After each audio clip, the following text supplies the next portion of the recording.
नमस्कार. एक तरी ओवी ज्ञानेशांची हे डॉक्टर वीरा करंदीकर आणि डॉक्टर हेवी इनामदार यांचे पुस्तक. आकाशवाणीवर झालेल्या कार्यक्रमाच्या या पुस्तकावृत्तीचे आपण क्रमशः वाचन करीत आहोत. आजचा भाग. तैसे अज्ञान ज्ञाने नेले, आपण वस्तू देऊनी गेले, ऐसे जाणणे निवीण उरले, जाणते जे. ज्ञानेश्वरीतील अध्याय 15, ओवी क्रमांक 528. गीतेतील उत्तम पुरुषाची संकल्पना स्पष्ट करताना ज्ञानेश्वरांनी ही ओवी लिहिली आहे. त्याच्या आधी क्षरपुरुष आणि अक्षरपुरुष या दोन अवस्था सांगितल्या आहेत. क्षर म्हणजे नाशवंत आणि अक्षर म्हणजे अविनाशी असे या शब्दांचे वाच्यार्थ आहेत. क्षरपुरुषाला ज्ञानाची दृष्टी नसते, देहाची त्याला आसक्ती असते.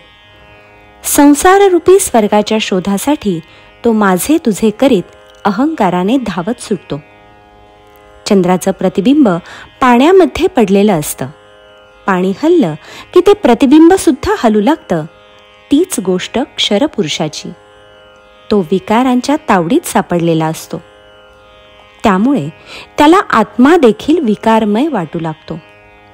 उपाधींच्या संसर्गामुळे त्याला क्षणिकत्व येतं. अक्षरपुरुष याहून वेगळा. द्वैत आणि अद्वैत याबद्दल तो उदासीन असतो. मी ब्रह्म आहे हे यथार्थ ज्ञान आणि मी देह आहे हे विपरीत ज्ञान या दोन्ही गोष्टी अक्षरपुरुषाच्या ठिकाणी नसतात.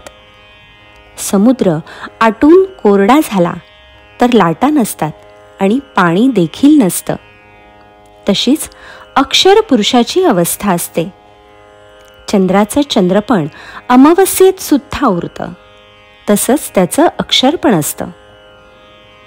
क्षरपुरुष आणि अक्षरपुरुष यांच्यापेक्षा उत्तम पुरुष वेगळा ठरतो. सूर्यकिरण आणि मृगजळ यांच्यापेक्षा सूर्यमंडळ हे वेगळं असतं आणि स्वतंत्र असतं.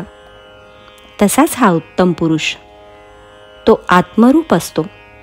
तो अगदी वेगळा, श्रेष्ठ, उपाधिरहित आणि एकाकी असा असतो. उत्तम पुरुष प्रकट झाला म्हणजे क्षरपुरुष आणि अक्षरपुरुष यांना स्थान उरत नाही.